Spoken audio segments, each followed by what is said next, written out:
এমন একটি মুহূর্তে এই সূরাটি নাজিল করেছিলেন মাদানী যুগে রাসূল সাল্লাল্লাহু আলাইহি ওয়াসাল্লামের, যখন তৎকালীন আরবের মদিনায় কতিপয় ইহুদি এবং মুনাফিকদের মধ্যে দারুণ একটি সখ্যতা গড়ে উঠল। মক্কা বিজয়ের পরে স্বাভাবিকভাবে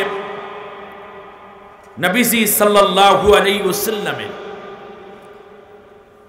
ইসলামের বিজয় পতাকা দেখে, বিজয়ের ধারা দেখে কাফেররা হতাশ হয়ে পড়ল। তারা স্পষ্টতই বুঝতে পারল ইসলামকে দমিয়ে রাখার মতো ক্ষমতা তাদের আর নাই। এইদিকে আহজাবের যুদ্ধ যখন হয়ে গেল,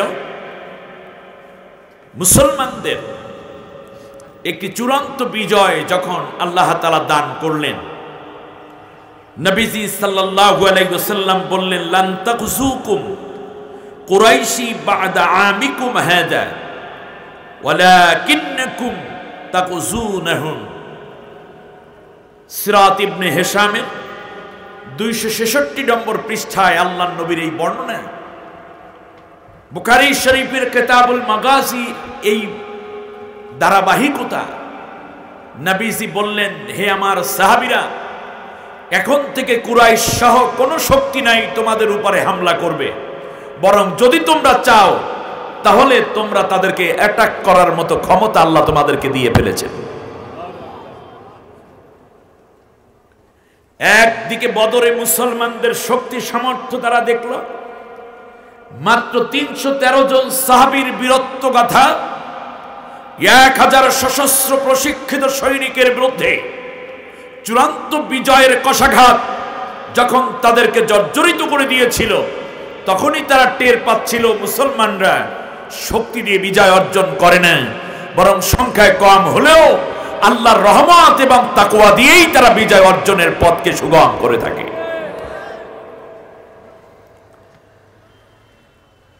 এমন সময় আহজাবের যুদ্ধে যখন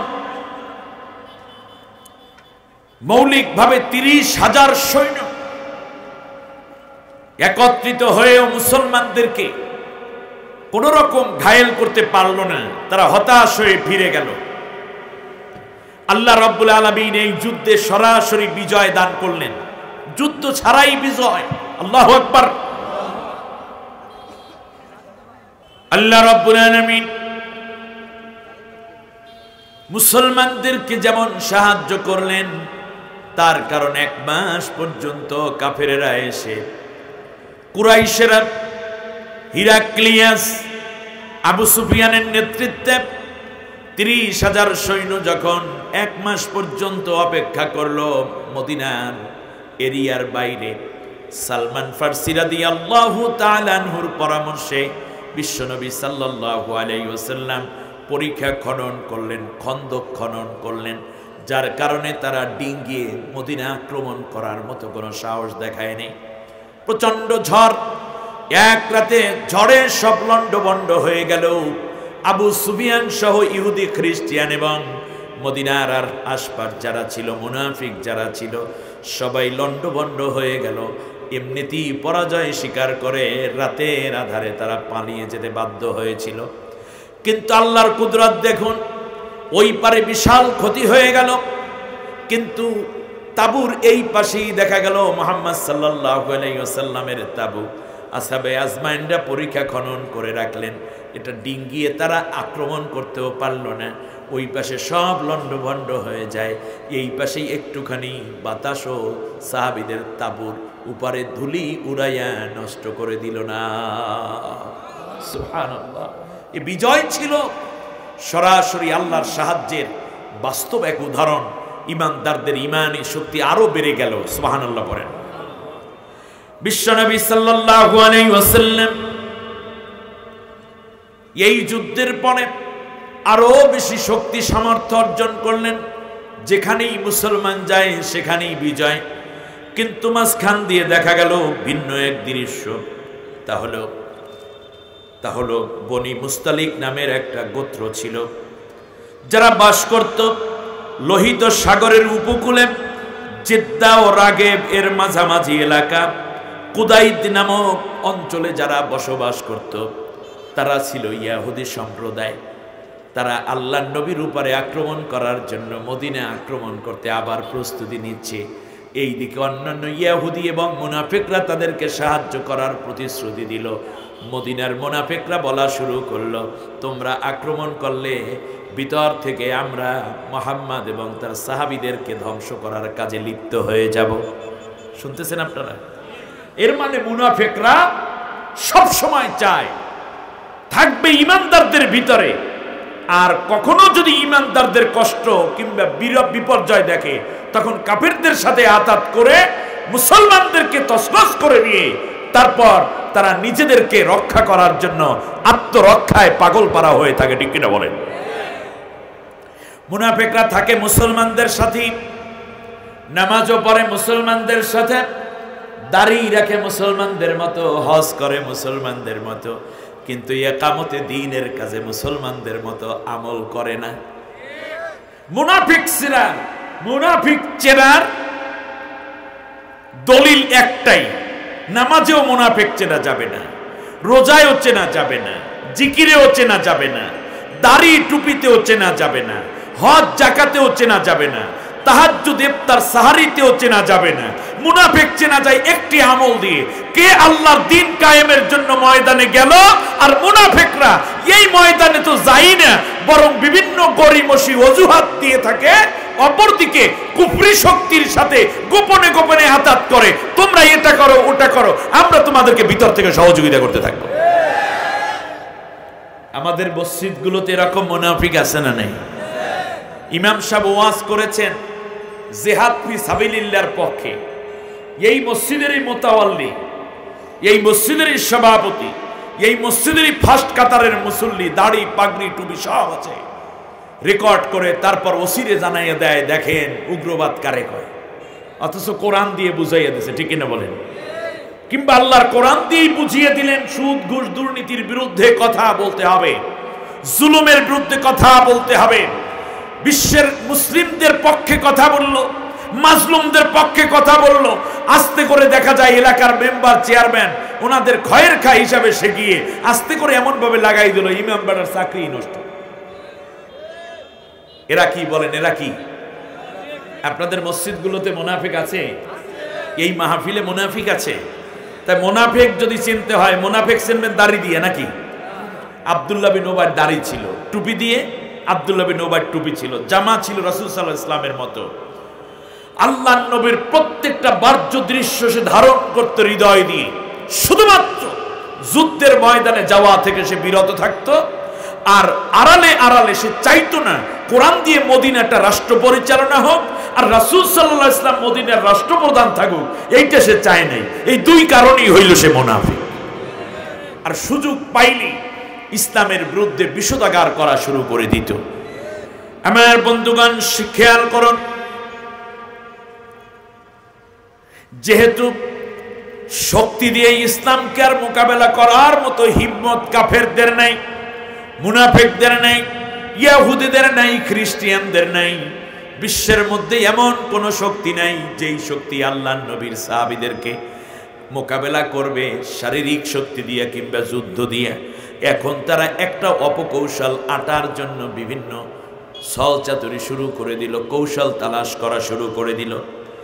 এমন পর্যায়ে আল্লাহর নবী সাল্লাল্লাহু আলাইহি ওয়াসাল্লাম চিন্তা করলেন, মদিনার কাছাকাছি জেদ্দার নিকটবর্তী এই জায়গায় ইহুদিরা যেই ষড়যন্ত্র করছে, এদের বিরুদ্ধে বনু মুস্তালিকের এই কওমটার বিরুদ্ধে আল্লাহর নবী কুদাইদ গোত্রের বিরুদ্ধে মাত্র 5 থেকে 600 জন সাহাবীকে জড়ো করলেন, নিয়ে আল্লাহর নবীর নেতৃত্বে সেখানে আক্রমণের জন্য প্রস্তুতি নেওয়া হলো। এই দিকে আল্লাহর নবী বললেন, কোন রকম যদি খারাপ পরিস্থিতি সৃষ্টি হয় তাহলে তোমরা 1000 সাহাবী রেডি থাকবা। সুবহানাল্লাহ। এই যুদ্ধে আল্লাহর নবী নেতৃত্ব দিচ্ছেন।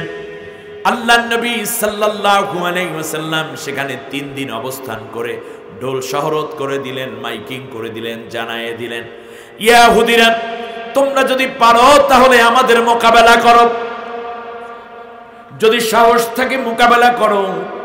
কিন্তু তারা এতই ভীত সন্ত্রস্ত হয়ে পড়ল, তারা পালালো গুহার মধ্যে, গর্তের মধ্যে, ঘরের মধ্যে। একটা মানুষও একটা তীর পর্যন্ত ছোড়ার সাহস পায় নাই। মাত্র 500 জন মর্দে মুজাহিদ। আর আজকে বিশ্বে 200 কোটির উপরে মুসলমান। হ্যাঁ, বিশাল সংখ্যায় 150 কোটির উপরে মুসলমান। বিশ্বের প্রায় 52টা রাষ্ট্র মুসলমান সরকার দ্বারা পরিচালিত হচ্ছে, অথচ অল্প কয়টা ইহুদি মুসলমানদেরকে কি অত্যাচার করে যাচ্ছে তার কোনো প্রতিবাদ করার সুযোগ, চিন্তা, সাহস মুসলমানরা দেখাতে পারছে না। তার কারণ মুসলমানরা কোরআন ছেড়ে দিয়েছে, মৌলিক আদর্শচ্যুত হয়েছে। এমনকি কোন কোন মুনাফিক মুসলিম নামধারী তারা ইহুদির পা চাটা গোলামে পরিণত হয়েছে। তোমাকে ঘুরে দাঁড়াতে হবে। তোমার সত্তা ভুলে গেলে তুমি টিকবে না। তুমি যদি বাঁচতে চাও তাহলে তোমাকে তোমার মতো হয়েই বাঁচতে হবে। এছাড়া তোমার বাঁচার কোনো চিন্তাই দুনিয়ায় থাকার কোনো অধিকার নেই। মুসলমান কেন মার খাবে? মুসলমান পৃথিবীর নেতৃত্ব দেবে, এটাই ছিল ঈমানের দাবি। বিশ্বনবী সাল্লাল্লাহু আলাইহি ওয়াসাল্লাম এই যুদ্ধে কোন দিক দিয়ে রওনা করবেন এই কথা আল্লাহর নবী রওনা হওয়ার 1 মিনিট আগেও কাউকে বলতেন না। শুনতেছেন আপনারা? দ্বিতীয় বৈশিষ্ট্য হলো, আল্লাহর রাসূল যখন যুদ্ধের ময়দান থেকে ফিরতেন, কিছু দূর রওনা হয়ে কিছু দূর যাওয়ার পরে আল্লাহর নবী যুদ্ধের ময়দানে 1জন কিংবা 2জন সাহাবীকে ওই ময়দানের শেষ পর্যালোচনা, শেষবারে কোনো প্রয়োজনীয় যুদ্ধাস্ত্র কিংবা অন্যান্য কিছু রেখে যাওয়া হলো কিনা এটা দেখার জন্য আল্লাহর নবী 1জন কিংবা 2জন সাহাবীকে ওখানে রেখে আসতেন। কোন সাহাবী থাকবেন তাও নবী বলতেন না। এরপর রাতের বেলায় আল্লাহর নবী যুদ্ধের ময়দান ত্যাগ করতেন, রওনাও করতেন রাতে, যুদ্ধ শেষে আবার ফিরেও আসতেন রাতে। এই যুদ্ধে আল্লাহর নবী তার প্রিয়তমা স্ত্রী হযরতে আয়েশা সিদ্দিকা রাদিয়াল্লাহু তাআলা আনহাকে অংশগ্রহণ করালেন। যুদ্ধে আয়েশা রাদিয়াল্লাহু তাআলা আনহা শরীক হলেন, নবী নিয়ে গেলেন। যুদ্ধ শেষে আল্লাহর নবী ফিরে আসবেন, অবস্থাটা ছিল এই রকম। আল্লাহর নবী সাল্লাল্লাহু আলাইহি ওয়াসাল্লামের স্ত্রী এক বা একাধিক যদি কোনো যুদ্ধের ময়দানে যেতেন, উটের পিঠে হাওদায় করে এই সাহাবীর নবীর স্ত্রীরা যেতেন। আবার আসার সময় তাবুর কাছে গিয়ে হাওদা নামিয়ে দেয়া হতো। আগের দিনে বলা হয় এগুলো কি যেন বলে, পালকি, পালকির মতো হাওদা।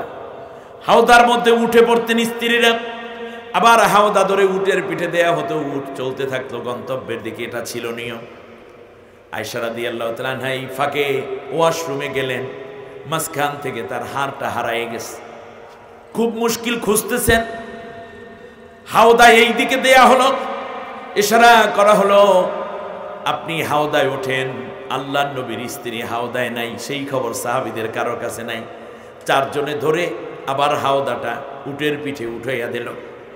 আয়েশা রাদিয়াল্লাহু তাআলা আনহা কিন্তু হাওদার ভিতরে নাই। তার কারণ আয়েশা রাদিয়াল্লাহু তাআলা আনহা ছিলেন একটু পাতলা টাইপের, যার কারণে ভিতরে মানুষ আছে না কি নাই এটা আন্দাজও করার কোনো সুযোগ তেমন ছিল না।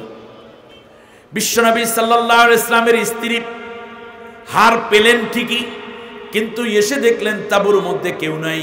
গোটা ময়দান যেখানে তাঁবু খাটানো হয়েছিল সবাই চলে গেছে। আয়েশা রাদিয়াল্লাহু তাআলা আনহা চিন্তা করলেন রাতে আমি এখানেই থেকে যাব। তিনি তার হেজাব দিয়ে গোটা শরীর ঢেকে চাদর মুড়ি দিয়ে রাত্রে ঘুমিয়ে থাকলেন। ভাবলেন নবী যখন আমাকে পাবে না, লোক পাঠাই আমাকে নিয়ে যাবে, অথবা কালকে সকালবেলা আমি পথ দেখে দেখে চলে যেতে পারবো। রাতে আর তিনি জার্নি করলেন না। হযরত আয়েশা রাদিয়াল্লাহু তাআলা আনহা এই অবস্থা। অপরদিকে আল্লাহর নবী কিছু দূর যাওয়ার পরে মাত্র 1.5 মাস আগে ইসলাম গ্রহণকারী এক সাহাবী, নাম ছিল সাফওয়ান ইবনে মুআত্তাল সালামী রাদিয়াল্লাহু তাআলা আনহু, আল্লাহর নবী ডেকে বললেন, মুআত্তাল তুমি চলে যাও, তুমি গিয়ে পাহারা দিতে থাকো, আগামীকাল সকালবেলা দেখবা প্রয়োজনীয় কোনো যুদ্ধ উপকরণ থাকলে এগুলো নিয়ে চলে আসবা। আর যদি মুনাফিকরা কোনো রকম কিংবা ইয়াহুদিরা যদি কোনো রকম ষড়যন্ত্র করে সেই ষড়যন্ত্রের কথাটাও আমাকে জানাবা। সাফওয়ান থেকে গেলেন। সকালবেলা সূর্য উঠল। হযরতে সাফওয়ান মুআত্তাল সালামী রাদিয়াল্লাহু তাআলা আনহু দেখতে পাইলেন এই যুদ্ধে নারী তো একজনই ছিল রাসূলের সাথে। দেখে আল্লাহু আকবার বলে উঠলেন। আয়েশা রাদিয়াল্লাহু তাআলা আনহার ঘুমটাও ভেঙে গেল। সূর্যের তাপ শরীরে পড়তেছে। তিনি বললেন, ইন্না লিল্লাহ, কি হয়েছে? আল্লাহর নবীর স্ত্রী কোনো কথা বললেন না। সাফওয়ান মুআত্তাল সালামী রাদিয়াল্লাহু তাআলা আনহু তার জন্য রাখা উটটা হযরতে আয়েশার সামনে বসাইয়া দিলেন। আয়েশা রাদিয়াল্লাহু তাআলা আনহা উটের পিঠে চলে আসলেন। উটের রশি ধরে ধরে নিয়ে যাচ্ছে মুআত্তাল সালামী। মদিনায় মসজিদে নববীর কিনারে যাইতে না যাইতে, যেহেতু আয়েশা রাদিয়াল্লাহু তাআলা আনহার হুজরা সেখানে, ওখানে যেতে না যেতেই আব্দুল্লাহ বিন উবাইর সাথে দেখা। খুব জটিল ঘটনা। জীবনের একটি চূড়ান্ত শিক্ষা আপনি এখান থেকে নিতে পারবেন, মুনাফিকদের কাজটা কি রকম হয় তা বোঝার জন্য। সাফওয়ানকে ডেকে বললে, সাফওয়ান, উটের পেটে কেড়ে কিছু মুনাফিকরাও এই যুদ্ধে অংশ নিয়েছিল ইচ্ছা করে, যে হ্যাঁ আমরাও যুদ্ধে যাব। এর মানে হচ্ছে গিয়ে যেন প্যাঁচ লাগাইতে পারে। বললেন যে আমাদের আয়েশা রাদিয়াল্লাহু তাআলা আনহা। ও মুআত্তাল, সাফওয়ান, হ্যাঁ বুঝতে পেরেছি। কি বুঝছে বলেন দেখি? সে যা বুঝছে সেটা হলো যে একটু পরেই সে বলল তারও তো মুনাফিক গ্রুপের সদস্য যারা আছে তাদেরকে নিয়ে সে একত্রে বসলো। বসে বসে বলা শুরু করলো যে মুহাম্মাদের বয়স হয়েছে, একেবারে যৌবনা স্ত্রী। এখন দেখো আমাদের নবী আমাদের বলে, আসলে সে তো আমাদের নবী স্বীকার করে না, ঠিকই না বলে। তা আমাদের নবী এখন দেখো নবীর বউ, আরে শেষ পর্যন্ত সাহাবীর সাথে রাত কাটান শুরু কইরা দিয়েছে। এখন মুখ কোথায় রাখবো বলো দেখি? আরে আস্তে নাউজুবিল্লাহ এখন না। এ হচ্ছে ষড়যন্ত্র। মুআত্তাল সালামী বলল, আপনারা কি বলতেছেন? চুপ, বুঝছি মুআত্তাল, আমরা বুঝি তো, তুমি চুপ করো, তুমি ছোট মানুষ, ছোট সাহাবী, তুমি এত নিয়ে কথা বলবা না। আমরা নবীর সাথে থাকি, আমার নবীর চেয়ে তুমি আমাদের চেয়ে বেশি জানার কথা না। মানে কথা বলতেই দেয় না। বেশ ভালো। নামাজের ওয়াক্ত যায়। আবু বকর রাদিয়াল্লাহু তাআলা আনহু মসজিদে আসেন, দৌড়ে আসে। আবু বকর, আয়েশা শরীর ভালো তো? চিন্তা করো না, দেখি কিভাবে সলভ করা যায়। কত বড় বাদর, খেয়াল করেছেন? আবু বকর রাদিয়াল্লাহু তাআলা আনহু দেখি কিভাবে সলভ করা যায়। আয়েশা রাদিয়াল্লাহু তাআলা আনহার কাছে তো এর কোনো খবর নাই। কথা বলতে বলতে এ পর্যন্ত ইহুদিরা এবং পরস্পরে মুনাফিকরা বলা শুরু করলো।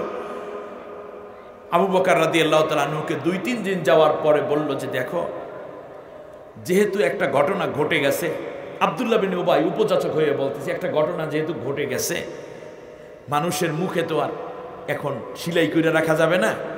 একটা কাজ করো, নবী কয়েকদিন পর্যন্ত নামাজ না পড়া। তার কারণ নবী যদি নামাজ পড়ায় তাহলে মুসল্লিদের মধ্যে একটা সন্দেহ যে যার বউ ঠিক নেই সে নামাজ পড়ায় কি করে। আমার কথা আপনারা বুঝতেছেন না মনে হয়। আমি একটা ভিন্ন উপহার দিতে চাই আপনাদেরকে। আমাদের সমাজেও এরকম কিছু দুষ্ট লোক আছে। ওই লোকটি ইসলাম বিরোধী তাগুতি দলের লিডার, কিন্তু হুজুরের উপরে উপরে ভালোবাসে। যদি একামতে দ্বীনের দাওয়াত দেয়, একামতে দ্বীনের পক্ষে কথা বলে, সত্য কথা বলে, জুলুমের বিরুদ্ধে কথা বলে, দেখা যায় যে আস্তে এসে বলে যে হুজুর আমি তো আপনার একজন খয়ের কথা তো জানেন, কিন্তু কি করব, মুসল্লিরা আপনার বিরুদ্ধে খেপছে, এই 2 মাসের বেতন দিয়ে দিলাম, অন্য মসজিদ চেষ্টা করেন, আর না হলে আমাদেরও কষ্ট হচ্ছে। এইগুলা হলো মুনাফিক, মুনাফিকের খালাতো ভাই মুনাফিক, ঠিক কিনা? আবু বকর রাদিয়াল্লাহু তাআলা আনহুকে বলতেছে যে এখন কি করব। এখন মানুষেরা তো আসল মানুষ বলতে ওরাই, মানুষ বলতে অন্য কেউ না। চারিদিকে কথা ছড়িয়ে দেয়। 4-5 গ্রুপ হয়ে মসজিদে নববীর ভেতরে এবং বাইরে এই রকম গোল মিটিং করে। আর যখন বিশ্বনবী সাল্লাল্লাহু আলাইহি ওয়াসাল্লাম মসজিদে নববীর ভেতরে ঢুকেন, তখন তারা দূর দিকে মুখ ফিরাইয়া নেয়। আবু বকরকে দেখলে দৌড়ে চলে আসে আর জিজ্ঞেস করে, আবু বকর, বড় মহা মুসিবতের মধ্যে পইরা গেছি, মানুষের তো কিছু দিয়েই বোঝাইতে পারতেছি না। ওরা কেউ কইছে বুঝাইতে? এক পর্যায়ে রাসূল সাল্লাল্লাহু আলাইহি ওয়াসাল্লাম 3 দিনের মাথায়, আমার কথা শুনতে হবে ইনশাআল্লাহ, বলেন ইনশাআল্লাহ, 3 দিনের মাথায় আল্লাহর নবী 3 সদস্য বিশিষ্ট একটা কমিটি গঠন করলেন, তদন্ত কমিটি, যে আসল বিষয় কি, কারণ বিষয়টা তো বড় রকমের ক্ষতির দিকে যাচ্ছে। বিশ্বনবী সাল্লাল্লাহু আলাইহি ওয়াসাল্লাম হযরতে আব্দুর রহমান বিন আউফ, হযরতে আলী, হযরতে আনাস রাদিয়াল্লাহু তাআলা আনহু, এই 3 জনের নেতৃত্বে একটা কমিটি গঠন করে রিপোর্ট দিতে বললেন 3 দিনের মধ্যে। 3 দিন পরে রিপোর্ট দিল। হযরতে আব্দুর রহমান বিন আউফ রাদিয়াল্লাহু তাআলা আনহু বললেন, ইয়া রাসূলুল্লাহ, 4 কারণে এই ঘটনার মধ্যে কোনো সত্যতা স্বীকার পাওয়া যায় না, যেইগুলো মুনাফিকরা বলে যাচ্ছে। কয় কারণ? 4 কারণ। 1 নম্বর কারণ হলো, আপনার সুন্নাত হলো যুদ্ধের ময়দানে 1 জন বা 2 জন লোককে যুদ্ধ শেষে ময়দান পাহারা দেওয়ার জন্য রেখে আসা, কিন্তু কাকে আপনি দিয়ে আসবেন সেই কথা তো আপনি কাউকেও জানান না। যদি আয়েশার মনে খারাপ কোনো চিন্তা হয়েও থাকে, সাফওয়ান ইবনে মুআত্তাল সালামীকে আপনি রেখে আসবেন, আগে তো সাফওয়ানের সাথে কথা হইতে হবে, আর না হলে নারী পুরুষ কিভাবে একটা জায়গায় থেকে যায়, অথচ আপনি সাফওয়ান জানে না সাফওয়ানকে রেখে আসবেন। সেদিন তো আমাকেও রেখে আসতে পারতেন, আবু বকরকেও রেখে আসতে পারতেন, যে কাউকেই তো আপনি রেখে আসতে পারতেন। অতএব বোঝা যায় এই জায়গার মধ্যে আয়েশাও জানে না কাকে রাখবেন, সাফওয়ানও জানে না তাকে রেখে আসবেন। সুতরাং কোনো অঘটন পূর্ব পরিকল্পিত হবে, অথবা পূর্ব পরিকল্পিত না হলে এরকম ষড়যন্ত্র মুনাফিকরা যে সন্দেহের বাতাস ছড়াইয়া দিচ্ছে, এটা বাস্তবায়ন হওয়া সম্ভব না। অতএব বোঝা যায় প্রথম কারণ হলো কেউই তো জানে না এখানে কি হতে যাচ্ছে, সুতরাং নিজের ইচ্ছে মতো এই কাজগুলো হয়ে গেছে। অতএব বোঝা যায় এখানে মুনাফিকরা শুধু ধারণার বশে আমাদেরকে কষ্ট দেওয়ার জন্য এই কাজগুলো করতেছে, আসলে মূল ঘটনা তারা যা চিন্তা করে তার সাথে কোনোই সম্পর্ক এখানে নাই। 1। দ্বিতীয় কারণ হলো, হাওদার বাঁশ, হাওদার কাঠ আমিও ধরেছিলাম, আলীও ধরেছিলেন, আবু বকরও ধরেছিলেন। এখানে 4 জন সাহাবী আমরা 4 কোণা ধরে উঠাইছিলাম। আমরা যদি আল্লাহর কসম করে বলি, আদৌ যদি জানতাম এর ভিতরে আয়েশা নাই, তাহলে অবশ্যই আয়েশাকে তালাশ করে নিয়ে তারপরে আমরা আসতাম। কিন্তু বিশ্বাস করুন রাসূল, আমরা মনে করেছিলাম হাওদার ভিতরে আয়েশা বসাই আছে। অতএব বোঝা যায় এই ঘটনার সাথে আয়েশা ন্যূনতম জড়িত না। আপনারা বুঝতেছেন? তৃতীয় কারণ হল, ছোট্টবেলা থেকে আমার এবং আমার বন্ধু আবু বকরের বয়স কাছাকাছি। ব্যক্তিগত মূল্যায়নও যদি করি, তারপরেও দেখা যাবে আয়েশার চরিত্র এবং আবু বকরের পরিবারের মধ্যে এইরকম কোনো অন্যায় প্রবণতা কারো ভিতরে নাই। চতুর্থ কারণ হলো, নবী, এই পৃথিবীতে আল্লাহ রাব্বুল আলামিন যত নবী প্রেরণ করেছেন, কোন নবীর স্ত্রীর চরিত্র অসৎ ছিল না, কেউ জিনাকারিনী ছিলেন না, কেউ কোনোদিন পরকীয়ায় লিপ্ত হয় নাই, কারণ আল্লাহ রাব্বুল আলামিন নিজে আল্লাহর নবীর স্ত্রীদের চরিত্রকে সংরক্ষণ করেছে। সুতরাং এই 4 কারণে এটা সম্ভব নয়। আলী, তুমি বলো। আলী রাদিয়াল্লাহু তাআলা আনহু বললেন, নবী, আব্দুর রহমান বিন আউফ যেই কথা বলেছে এর সাথে আমি পূর্ণ একমত। তবে নবী, একটা কথা বলি, সেটা হচ্ছে এত কথাবার্তা দিয়ে কি দরকার, যেহেতু এটা নিয়ে একটা বাইরে ডিসকাস হচ্ছে, একটা লজ্জার ব্যাপার, বাইরে মানুষের কাছে বলাও যাচ্ছে না। সুতরাং কাজ করেন, আয়েশাকে আপনি বাদ দিয়ে দেন, তালাক দিয়ে দেন, নতুন করে প্রয়োজনে আর একটা বিয়ে করে নেন, সেটাই তো ভালো। কিন্তু আলীর পরামর্শের দূরদর্শিতার প্রমাণ পাওয়া যায় না। তার কারণ আয়েশাকে যদি তালাক দেয় 2টা ক্ষতি হবে। 1 নম্বর হচ্ছে, দোষী সাব্যস্ত না হইয়া কাউকে যদি অন্যায়ভাবে দোষী সাব্যস্ত না করা হয়, তাহলে এটা ইসলাম কোনোদিন সার্টিফাই করে না। এটা হবে সবচেয়ে বড় গুনার কাজ, ঠিক কিনা বলেন? আয়েশাকে তো প্রথমে দোষী বানাতে হবে। মুনাফিকদের কথা মুনাফিকরা বলে যাচ্ছে আয়েশা রাদিয়াল্লাহু তাআলা আনহা এই দোষে দুষ্ট নন, তারপরেও যদি তার উপর তালাক দেয়া হয় তাহলে দেখা যাবে তিনি এই দোষে দুষ্টই এই প্রমাণিত হয়ে যাবে। অপরদিকে মুনাফিক এবং কাফেররা বলা শুরু করে দিবে যদি নবীর বউ খারাপই না হইতো তাহলে কি আর এই রকম তালাক দেয়? আমার কথা আপনারা বুঝতেছেন? আল্লাহর নবী এই ফাঁকে একটা কাজ করলেন। আয়েশা রাদিয়াল্লাহু তাআলা আনহা কি বিশ্বনবী সাল্লাল্লাহু আলাইহি ওয়াসাল্লাম পাঠিয়ে দিলেন আবু বকরের বাড়িতে। 3 মাস হয়ে গেল। কয় মাস? 3 মাস। এই 3 মাসের মধ্যে আল্লাহর নবী মাঝে মাঝেই যাইতেন, কিন্তু আয়েশার সাথে দেখা হয় না। নবীর মনে বড় কষ্ট, চারদিকে অপপ্রচার হচ্ছে মুহাম্মদুর রাসূলুল্লাহর স্ত্রীর চরিত্র খারাপ। এর উদ্দেশ্য একটাই, মুসলমানদেরকে যুদ্ধের ময়দানে মোকাবেলা করতে পারে না, মুসলমানদেরকে পরাজিত করার জন্য কাফেরেরা বাতিলরা আর শক্তি সামর্থ্য নাই। এখন এমন একটা অস্ত্র তারা পাইয়া গেছে যেই অস্ত্র যুদ্ধের চাইতেও বেশি কড়া, অস্ত্রের চাইতেও দামি অস্ত্র। যদি এই রকম প্রপাগান্ডা কইরা জিনা ব্যভিচারের অভিযোগ দেয়া হয় তাহলে একদিকে আবু বকরের মেয়ে আর একদিকে নবীর স্ত্রী আয়েশা রাদিয়াল্লাহু তাআলা আনহাকে যদি এই রকম অপপ্রচার এবং অপবাদ দিয়ে বাস্তবায়ন করানোর চেষ্টা করা যায় তাহলে যুদ্ধ ছাড়াই মুসলমানদেরকে পরাজিত করা সহজ হয়ে যাবে। আজও ওই আব্দুল্লাহ বিন উবাইর উত্তরসূরি যারা, তারা যখন দেখলো আদর্শিকভাবে শহীদি কাফেলাকে মোকাবেলা করা সম্ভব নয়, যখন তারা বুঝতে পারলো কোরআনের কাফেলাকে মেরে কেটে জেল জুলুম দিয়ে নিশ্চিহ্ন করা সম্ভব নয়, তখনই এই আন্দোলনের বড় বড় নেতৃবৃন্দের ঘাড়ে চাপানো হয় চেনার অভিযোগ, দর্শনের অভিযোগ, চুরির অভিযোগ, হত্যার অভিযোগ। ঠিক কিনা কও মুসলমান? ধারাবাহিকতাটা ওখানে। ইউসুফ আলাইহিস সালাম জেনা করেন নাই, কিন্তু মহিলা জেনার অভিযোগ তার ঘাড়ে চাপাইতেছে। ঠিক কিনা বলেন? আমার বন্ধুগণ, যুগে যুগে দুষ্ট মানুষদের শেষ অস্ত্র হলো নৈতিক পদস্খলনের মিথ্যে অভিশাপ দিয়ে দিনদার ইমানদার শহীদি কাফেলা কোরআনের আন্দোলনকে স্তমিত করে দেয়া। ঠিক কিনা বলেন? হচ্ছে, হবে। ঠিক কিনা? আমার কথা আস্তে আস্তে বোঝেন, মজা পাবেন আশা করছি। কোরআন থেকে এখন তিলাওয়াত হবে।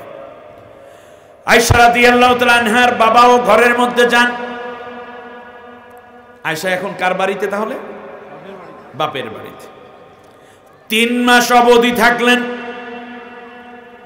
আয়েশা রাদিয়াল্লাহু তাআলা আনহা কয়েকদিন ধরেই জ্বর এবং স্বাভাবিক অসুস্থতায় ভুগছেন।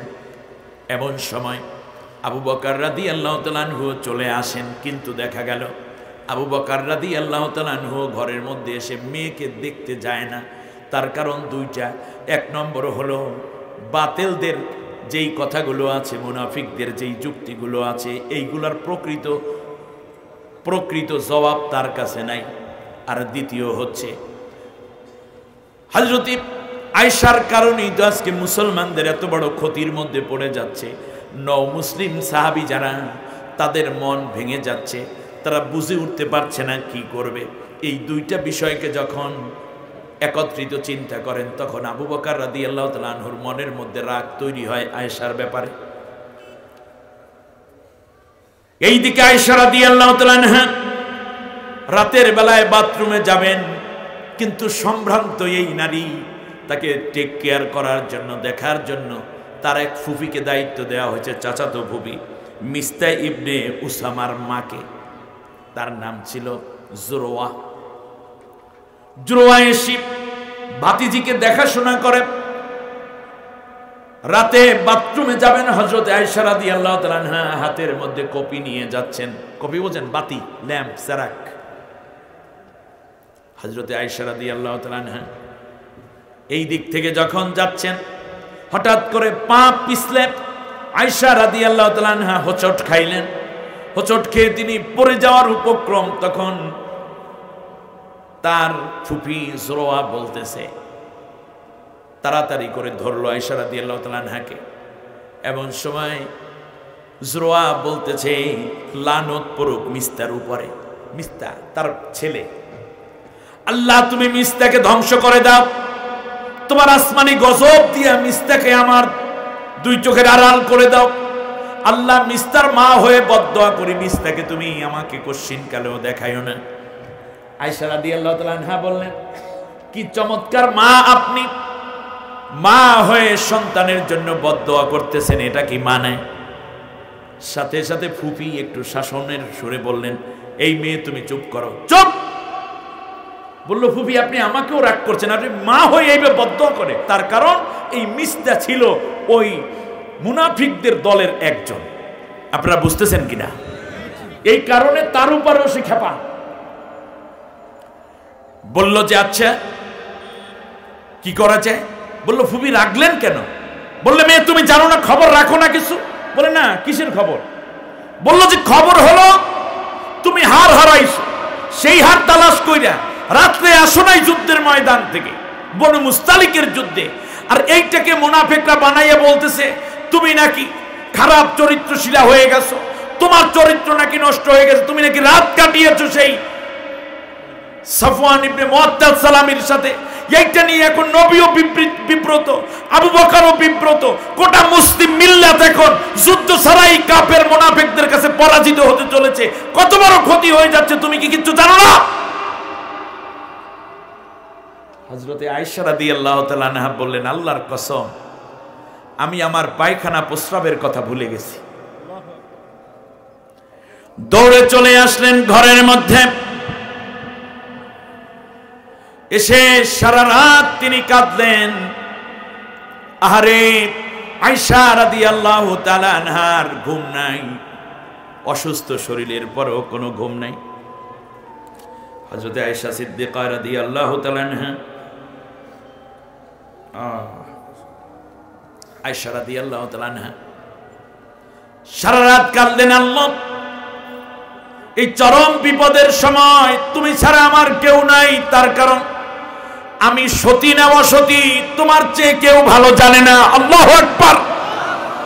আল্লাহ তাআলা তোমার কাছে ইউনূস আলাইহিস সালাম কেঁদেছিলেন, তুমি বাঁচায়া দিয়েছো।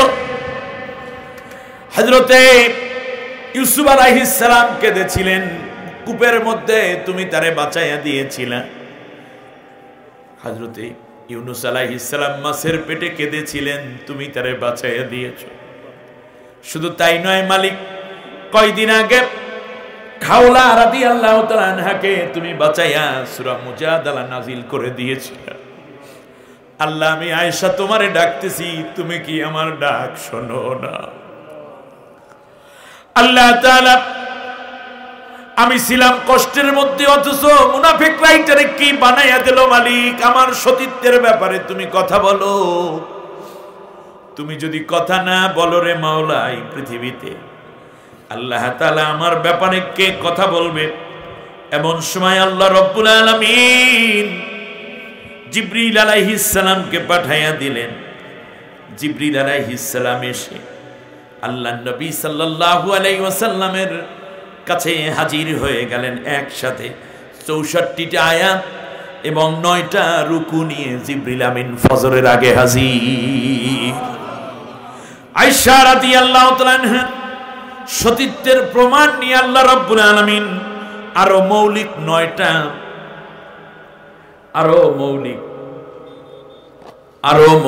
9টা দিক নির্দেশনা নিয়ে, নীতি নির্ধারণী বিষয় নিয়ে আল্লাহ রব্বুল আলামিন সূরা নূর নাজিল করে দিলেন। বিশ্বনবী সাল্লাল্লাহু আলাইহি ওয়াসাল্লাম এই পুরো আয়াত 64টা আয়াতই তো মুখস্থ হয়ে গেল নবীজির। এবার ফজরের আজান হলো, আল্লাহর নবী সুন্নত পরে রওনা করলেন। আমার ভাইরা খেয়াল করুন, ফজরের সালাতে আজকে আল্লাহর নবী সূরা নূরের প্রথম 64 আয়াত তেলাওয়াত করে দিলেন। পুরো 64 আয়াত। এই 64 আয়াত নিয়ে বিশ্বনবী সাল্লাল্লাহু আলাইহি ওয়াসাল্লাম দ্বিতীয় রাকাতে সূরা মুনাফিকুন তেলাওয়াত করে দিলেন। আল্লাহু আকবার। এই সূরার মধ্যে আয়েশা রাদিয়াল্লাহু তাআলা আনহার সতীত্বের স্পষ্ট বর্ণনা আল্লাহ রাব্বুল আলামিন বলে দিয়েছেন। সুবহানাল্লাহ বলেন। অপরদিকে আল্লাহ রাব্বুল আলামিন বলেন, শোনো, যারাই জিনা করবে তাদেরকে 80টা দোররা মারো, মানে সরি 100টা দোররা মারো। আর জানিয়াতু ওয়া জানি ফাজলিদু কুল্লা ওয়াহিদিম মিনহুমা মিআতা জালদা, 100টা বেত্রাঘাত করো। যদি তারা এমন হয় যে তাদের বিবাহ শাদী হয় নাই, এরকম যদি হয় তাহলে 100টা বেত্রাঘাত করবা। আর এমন ভাবে বেত্রাঘাত করবা, ওয়ালা তাখুযুকুম বিহিমা রাফাতুম ফি দীনিল্লাহ ইন কুনতুম তুমিনুনা বিল্লাহি ওয়াল ইয়াউমিল আখির, যদি তোমরা ঈমানদার হও পরকাল এবং আল্লাহর উপরে, তাহলে এই শাস্তি প্রয়োগের সময় তোমাদের যেন কোনো মায়ার উদ্রেক না হয়, জোরে জোরে পিটাবা। আর ওয়ালিয়াশাদ আযাবাহুমা তাইবাতুম মিনাল মুমিনিন, মুমিন নারী পুরুষ, সাংবাদিক, ইউটিউবার, লাইভ দেয় যারা মোবাইলে ফেসবুকে, এই রকম বিভিন্ন পত্রিকা টেলিভিশন চ্যানেলগুলো উপস্থিত থাকবে, স্পষ্ট দেখিয়ে দিবে, একটারে জনমের মতো পিটাইয়া দিলে লক্ষ লক্ষ জেনাকার ভালো হয়ে যেতে বাধ্য হবে। জেনাকারিনী নারী। দ্বিতীয়বারে আল্লাহ রাব্বুল আলামিন বললেন, তারা যদি বিবাহিত হয়, বিবাহিত পুরুষ বিবাহিত নারী হয়, তাহলে নবী তুমি এই মদিনায় আইন করে দাও, সেটা হচ্ছে তাদেরকে কোমর পর্যন্ত গেড়ে সঙ্গে সার করে দাও, তাদের বাঁচার কোনো অধিকার নাই। এই আইন কার? বাংলাদেশে ধর্ষণ হচ্ছে, ধর্ষণ যারা করবে তাদের ব্যাপারে আল্লাহ তাআলা বলে দিলেন, ইন্নাল্লাযীনা ইউহারিবুনা আল্লাহ ওয়া রাসূলাহু ওয়া ইয়াসআউনা ফিল আরদি ফাসাদা ফায়ুকাত্তালু আও ইউসাল্লাবু আও তুকাত্তা আইদিহিম ওয়া আরজুলুহুম মিন খিলাফ আও ইউনফাউ মিনাল আরদ, যদি এই রকম কেউ ধর্ষণ করে, ডাকাতি করে, তাহলে তাদের শাস্তি হলো তাদেরকে হত্যা করে ফেলবে, অথবা তাদেরকে শুলে চড়াবে, পয়েন্ট মতো একটা রড, সেটাকে চিকন করে মাথাটা একেবারে সুইয়ের মতো চিকন করবা, তারপর গলার মধ্যে রশি পরাইয়া তারপর পয়েন্ট মতো বসাইয়া দেবা পায়োপথ দিয়ে, ও নড়াচড়া করতে থাকবে, আর আস্তে আস্তে করে ওর পায়োপথ দিয়ে ঢুকবে, কলিজা, গিলা, শ্বাসনালী, ফুসফুস সব ভিতর দিয়ে, যতক্ষণ পর্যন্ত মাথার উপর দিয়ে এটা ভারিয়ে গিয়ে ওর মৃত্যু না হয়, ততক্ষণ পর্যন্ত এই শুলের উপরে এসে বসমান থাকবে। শেষ পর্যন্ত আল্লাহ সুবহানাহু ওয়া তাআলা এই আইন জারি করলেন।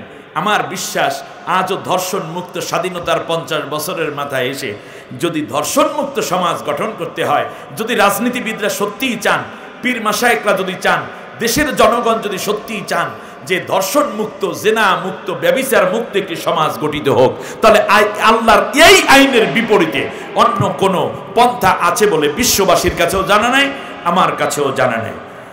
এবার আল্লাহর নবী এই আয়াত দ্বারা পর্দার বিধান নাজিল করে দিলেন। আল্লাহ তাআলা সুবহানাল্লাহ পড়েন। এরপরে আল্লাহ রাব্বুল আলামিন বলতে থাকলেন, হে নবী তুমি শোনো, যারাই এই পৃথিবীতে এই রকম নেককারিনী নারীর উপরে তোহমাত দিল, ওয়াল্লাযীনা ইয়ারমুনাল মুহসানাতি সুম্মা লাম ইয়াতু বিআরবাআতি শুহাদা ফাজলিদুহুম 80 জালদা, যদি অভিযোগ দায়ের করলো কিন্তু 4 জন সাক্ষী উপস্থিত করতে পারো না, আব্দুল্লাহ বিন উবাইর কাছেই সাক্ষী ছিল না, শুধু আন্দাজি হইতে পারে বলিয়া ধারণা করিয়াছিল, মনে হইয়াছে বলিয়া ধারণা করিলাম, এই রকম 40 বছর আগের মিথ্যে বানোয়াট কাহিনী নগদে বানাইয়া তারপরে অত্যাচার পীড়নের রাস্তা যারা তৈরি করো, মনে রাখতে হবে তাদের ব্যাপারে আল্লাহ কথা বলেছেন। তুমি কারো উপর এই রকম জিনার অভিযোগ দিবে, কিন্তু প্রমাণ দিতে হলে 4 জন সাক্ষী লাগবে, একজন নারী হইলেও হবে না, 4 জন পুরুষই হতে হবে। যদি উপযুক্ত প্রমাণ দিতে না পারো, তাহলে ওই জালেমটাকে যে মিথ্যা অভিযোগ দিয়ে সত্যপন্থী মানুষকে এইরকম বিব্রত করলো, হেয় প্রতিপন্ন করলো, তাদেরকে 80টা বেত্রাঘাত করো। এরপর বললেন যে ওয়ালা তাকবালু লাহুম শাহাদাতান আবাদা, তারা এই সমাজের নষ্ট মানুষ, তাদের কোনো সাক্ষী, কোনো সাক্ষ্য কোনো আদালতে গ্রহণযোগ্য হবে না। অহম ফাসিকুন, আর এরা হচ্ছে চূড়ান্ত ফাসিক। আল্লাহ রাব্বুল আলামিন বললেন, নবী গো তুমি চিন্তা করো কেন, আয-যানি লা ইয়ানকিহু ইল্লা যানিয়াতান আও মুশরিকা, তোমার স্ত্রী জেনাকারিনী হবে কেন? জেনাকারিনী তো কেবল সেই ব্যক্তি কেবল জেনাকারী নারীকে বিয়ে করতে পারে যে নিজে জেনাকার কিংবা মুশরিক। আর আমি আল্লাহ তাআলা জেনাকারিনী নারীকে তাদেরই স্ত্রী বানাই যারা জেনাকার পুরুষ কিংবা মুশরিক যারা। অতএব তুমি জেনাকারীও নাও, তুমি মুশরিকও নাও। হুররিমা আলা যালিকাল মুমিনিন, আল্লাহ তাআলা ও হুররিমা যালিকা আলাল মুমিনিন, আমি আল্লাহ তাআলা মুমিনদের জন্য এই জিনাকারিনী নারীদেরকে হারাম করে দিয়েছি। অতএব তুমি মুমিন, তোমার জন্য তোমার স্ত্রী কোনোদিন জিনাকারিনী হতে পারে না। সুবহানাল্লাহ পড়বেন না? আল্লাহ রাব্বুল আলামিনের হাবিব শুধু তাই নয়, এই জায়গায় এসে যখন এই কথাটা বলা হলো, আল্লাহ রাব্বুল আলামিন বলেন, লাউলা ইয সামি'তুমুহু জান্নাল মুমিনিনা ওয়াল মুমিনাতু বিআনফুসিহিম খায়রা ওয়া ক্বালু হাযা ইফকুম মুবিন। যখনই তারা জানলো যে নবীর স্ত্রীর ব্যাপারে মুনাফিকরা জিনার অভিযোগ দিয়েছে, ধর্ষণের অভিযোগ দিয়েছে, কিংবা এইরকম বাজে মন্তব্য করেছে, তখন তোমরা মুমিন যারা, তোমাদের মধ্য থেকে একদল লোকেরা তোমরা সবাই কেন বললে না এটা একটা মিথ্যা অপবাদ, কোনোদিনও নবীর স্ত্রী দ্বারা এটা সম্ভব না, এটা কেন বলো নাই? আল্লাহ তাআলা প্রকারান্তরে ধমক দিচ্ছেন, ঠিক কিনা বলেন? নবীকেও বলতেছেন, নবী তোমার কি এতটুকু চিন্তা হলো না? তুমি কেন এভাবে চিন্তা করতে গেলে? আল্লাহু আকবার। আমি শেষ কথাটা এভাবেই বলতে চাই, সময়ের স্বল্পতা রয়েছে। আল্লাহ তাআলা যেন আজ ডাক দিয়ে বলছেন যে এই যে কওমি আলেমদের বিরুদ্ধে বিভিন্ন তোহমাত দেওয়া হচ্ছে না, এখন দেয়া হচ্ছে। বাংলাদেশের শ্রেষ্ঠতম মুফাসসির, কোরআনের পাখি, সারা জীবন যারা জেনার বিরুদ্ধে কথা বলল তার বিরুদ্ধে দর্শনের অভিযোগ। পীর, তাবলীগ, মসজিদের ইমাম, সাধারণ জনগণ, নামাজি, রোজাদার, দাড়িওয়ালা, টুপিওয়ালা, নারী, পুরুষ, যুবক, ছাত্র সমাজ, শ্রমিক সমাজ, আল্লাহ যেন ডাক দিয়ে বলছে, যখন এই নির্দোষ মানুষের বিরুদ্ধে জিনার অভিযোগ দিল তখন তোমরা কেন বললে না হাযা ইফকুম মুবিন? এটা স্পষ্ট একটা তোহমাত এবং অপপ্রচার ছাড়া আর কিছু নয়, ঠিক কিনা? আল্লাহর কাছে জবাব দিতে হবে। পীর, আপনি মনে করেছেন আপনার বিরুদ্ধে অভিযোগ আসবে না, এই সুযোগ কেন দিলেন? চিৎকার করে বলা উচিত ছিল, এমপিদেরও বলা উচিত ছিল, দল বাদ দেন, নির্দোষ মানুষকে দোষী বানালে সাথে প্রতিবাদ করা ঈমানের দাবি। আল্লাহর নবী নামাজের সালাম ফেরানেন, আবু বকর রাদিয়াল্লাহু তাআলা আনহুকে ডেকে বললেন, আবু বকর চলে যাও। আল্লাহ রাব্বুল আলামিন এখানে 10টা নীতির দ্বারা মুসলমানদেরকে আরো শক্তিশালী করে দিলেন। বলেন মারহাবা। আমি যেই কথাটা এখানে শেষ করতে চাই, হযরতে আয়েশা রাদিয়াল্লাহু তাআলা আনহার ব্যাপারে আবু বকর রাদিয়াল্লাহু তাআলা আনহুকে নবী ডাকলেন। নবী ডেকে বললেন, আবু বকর তুমি চলে যাও, গিয়ে আয়েশাকে বলো রেডি হতে, আমি আমার ঘরে আয়েশাকে নিয়ে আসব। বিশ্বনবী সাল্লাল্লাহু আলাইহি ওয়াসাল্লামের কথা শুনে আবু বকর আজকেও দৌড়, কালকেও দৌড়, আনন্দে আত্মহারা আবু বকর ঘরের মধ্যে গিয়ে ডাক দেয়, আয়েশা, আয়েশা কোথায়? আয়েশা জবাব দেয় না, কারণ তখনও সিজদায় পড়ে আয়েশা আল্লাহর কাছে কাঁদে।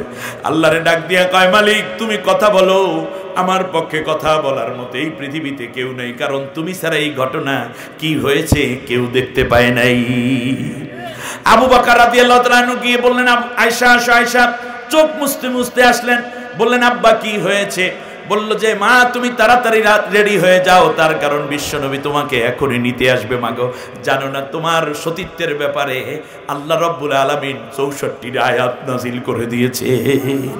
হযরত আয়েশা রাদিয়াল্লাহু তাআলা আনহাকে লক্ষ্য করে আবার বললেন, আবু বকর বললেন, আয়েশা রে, তুমি আল্লাহর নবী একটু পরে যখন আসবে তারে তুমি সংবর্ধনা দিবে, তুমি তাকে আগের চেয়ে বেশি ভালোবাসবে এবং তারে শুকরিয়া জানাবে, কৃতজ্ঞতা প্রকাশ করবে, তাকে ধন্যবাদ দিবে। হযরত আয়েশা রাদিয়াল্লাহু তাআলা আনহা চোখের পানিতে যেন নিজে ভাসতেছেন, চোখের পানি দরদর করে অঝর ধারায় ঝরতেছে, আর বলতেছে, আব্বু গো, এই ব্যাপারে যদি ধন্যবাদ কাউকে দেওয়ার হয় তাহলে বিশ্ব নবীকে আমি ধন্যবাদ দেব না, কিচ্ছু ধন্যবাদ দেব না, কারণ সব ধন্যবাদ দেব আমার আল্লাহকে, যে আল্লাহ রব্বুল আলামিন আমার চোখের পানি দেখে আল্লাহ তাআলা কথা বলে নবীকে সংশোধনী দিয়েছে। আমি আজকে সব ধন্যবাদ দেব বিশ্বনবী মুহাম্মদুর রাসূলুল্লাহ সাল্লাল্লাহু আলাইহি ওয়াসাল্লামকে নয়, বরং সব দেব আমার আল্লাহকে ধন্যবাদ দেব। সুবহানাল্লাহ। তিনি তো আমার ব্যাপারে একটা ধারণাই করেছেন, আর না হলে কেন 3 মাস ধরে আমাকে আমার বাবার বাড়ি পাঠিয়ে রাখবেন? আল্লাহু আকবার। আমার বন্ধুগণ, এই জায়গায় অনেকগুলো আয়াত নাজিল করে আল্লাহ রাব্বুল আলামিন অনেকগুলো বিষয় নাজিল করেছেন, যেমন পর্দার ব্যাপারে কথা বলা হয়েছে। তারপরে 2টা সূরায় কোরআনের সবচেয়ে পর্দার বেশি আয়াত নাজিল হয়েছে। আমি মনে করি আজকের তাফসীর মাহফিল সফল হবে যদি আমার এই আলোচনা যারা শুনছেন মা বোন, আপনারা 2টা সূরা অর্থ সহ বুঝে বুঝে তাফসীর সহ পড়েন। একটা হলো সূরা একটার নাম হলো সূরা আহজাব, আর একটা হলো সূরা নূর। এই দুইটা সূরা পড়েন। আল্লাহ তাআলা বলেছেন যে বিবাহ কাকে কাকে করা যাবে, কাকে কাকে করা যাবে না। নারীদের স্ত্রীদেরকে, নবীর স্ত্রীদেরকে নির্দেশ দেওয়া হয়েছে তোমরা ঘরের বাইরে যাবে না একান্ত প্রয়োজন ছাড়া। আর বাইরে গেলেও অকর্ণা ফি বুয়ুতিকুন্না ওয়ালা তাবাররাজনা তাবাররুজাল জাহিলিয়াতিল উলা, মাথা থেকে কোমর পর্যন্ত হেজাব পরে ঢেকে যাবে বোরকার পরেও, এই নির্দেশনা দেওয়া হয়েছে। বিনে অনুমতিতে কারো ঘরে প্রবেশ করা যাবে না, এটা দেওয়া হয়েছে। এরপরে বিভিন্ন সূরার, এই যে 32-33 নম্বর আয়াতে এই সূরার, এরপরে হচ্ছে মাহরামরাই কেবল প্রবেশ করতে পারবে 55 নম্বর আয়াতে বলা হয়েছে। 14 শ্রেণীর মানুষের সাথে বিয়ে বসা হারাম এবং 14 শ্রেণীর নারীকে বিয়ে করা হারাম। এরাই কেবল দেখা করতে পারবে এক পুরুষ এক নারীর সাথে, যেমন আপন মা, আপন বোন, আপন খালা, আপন ফুপি, আপন কন্যা। খেয়াল করছেন কিনা? এরপরে হচ্ছে নিজের মেয়ে ইত্যাদি। এরপরে হচ্ছে সেখানে বাবা থাকবে, পুরুষদের মধ্যে বাবা, শ্বশুর, দাদা, নানা, সন্তান, দুধ সন্তান, আপন ভাই, আপন মামা, আপন চাচা, অর্থাৎ যাদের সাথে বিয়ে বসা হারাম। এই ধারাবাহিকতা আল্লাহ তাআলা এই সূরার মধ্যে নাজিল করে দিলেন। এরপর আল্লাহ তাআলা বলছেন যে নবীদের স্ত্রীরা হচ্ছে তোমাদের মা, সুতরাং তাদের সাথে মায়ের আচরণ করবে। এরপরে জিনার বিরুদ্ধে শাস্তি ঘোষণা করা হয়, অপবাদকারীর বিরুদ্ধে 80টা বেত্রাঘাত করা হয়। এরপরে ব্যভিচারী নারী পুরুষের সাথে বৈবাহিক সম্পর্ক নিষিদ্ধ করা হয়েছে। এরপরে সুধারণার ভিত্তিতে সমাজ গঠনের কথা বলা হয়েছে। বয়স্ক নারীরা বাইরে গেলে মানে উঠতি বয়সী মেয়েদের মতো অত পর্দা করতে হবে না, এ কথাগুলো আল্লাহ তাআলা বলেছেন। অপ্রাপ্ত বয়স্করা ঘরের মধ্যে প্রবেশ করতে পারবে, যাদের এখন ওই বুদ্ধি জ্ঞান হয় নাই, স্বামী স্ত্রীর বিভিন্ন বিষয়গুলো যারা এখনও আসতে জ্ঞানে আসে নাই। বুড়িদের ঘরে বুকের কাপড় খোলা রাখলেও খুব বেশি অসুবিধা হবে না। এইরকম অনেকগুলো মৌলিক বিষয় নিয়ে আল্লাহ রাব্বুল আলামিন এই সূরাটা চমৎকার করে সাজিয়েছিলেন, আর সেই জায়গা থেকেই আমি তিলাওয়াত করেছিলাম। আল্লাহ তাআলা বলছেন সূরাতুন আনজালনাহা ওয়া ফারাদনাহা ওয়া আনজালনা ফিহা আয়াতিন বাইয়িনাতিন লাআল্লাহুম তাযাক্কারুন আয-যানিয়াতু ওয়াজ-যানি ফাজলিদু কুল্লা ওয়াহিদিন মিনহুমা মিআতা জালদা। সূরা নূর, কোরআনের এই সূরাটা মদিনায় অবতীর্ণ, 64টি আয়াত, 9টা রুকু রয়েছে। তার একটা প্রেক্ষাপট আমি আপনাদের সামনে তুলে ধরলাম। শেষবারে যেই কথাটা বলতে চাই তা হচ্ছে এই পৃথিবীতে জেনার তোহমাত দিয়েও নবীদের আন্দোলন, ইসলামী আন্দোলনকে, এবং পরকীয়ার তোহমাত দিয়েও ইসলামী আন্দোলন একামতে দ্বীনের কাজকে বাধাগ্রস্ত করতে এই নির্লজ্জ কথাগুলো বলতেও কাফেরেরা, মুনাফিকরা কোনোদিন দ্বিধা করে নাই। ঠিক কিনা বলেন? আজও মুমিনের ঘরে জন্মগ্রহণকারী একদল মুনাফিকের বাচ্চারা সত্যিকার খাঁটি ইমানদার সৈনিক কাফেলার মর্তে মুজাহিদদের বিরুদ্ধে এই জমিনে যারা আল্লাহর দ্বীন প্রচার প্রসার এবং প্রতিষ্ঠার আন্দোলনে নিজের জীবনের ঝুঁকি নিয়ে উৎসর্গকৃতদের বিরুদ্ধে এইরকম মিথ্যা অপবাদ দিয়ে তারা সত্যিকার অর্থে ইসলামী আন্দোলনকে থামিয়ে দিতে চায়। তাদের ব্যাপারে সচেতন থাকুন। আল্লাহর একটি আয়াত দিয়ে শেষ করছি। আল্লাহ তাআলা বলছেন ইনজাআকুম ফাসিকুম বিনাবাইন ফাতাবায়্যানু, যদি ফাসিকেরা কোনো খবর টেলিভিশনে বলুক, পেপার পত্রিকায় বলুক, তোমাদের কাছে আসুক, তোমরা সেই কথা বিশ্বাস করবে না, যাচাই বাছাই করে নিবা। এ যে তানিবু কাসীরাম মিনাজ জন্নি ইন্না বা'দাজ জন্নি ইসমুন। মনে রেখো, কোনোদিন মানুষের বিরুদ্ধে খারাপ ধারণা করো না, অনেক খারাপ ধারণা গুনার তৈরি করে। আর যাওয়ার সময় আমার লেখা কয়েকটা বই আছে, করোনার উপরে লেখা বই। আগামী 100 বছরে 83টা বিপদ আসতেছে, বাঁচবেন কি করে? হাদিসে আল্লাহর নবী বলে গেছেন। অল্প কাটে এই ফাঁকে যদি পারেন আমার গাড়ির থেকে নিয়ে যাইয়েন।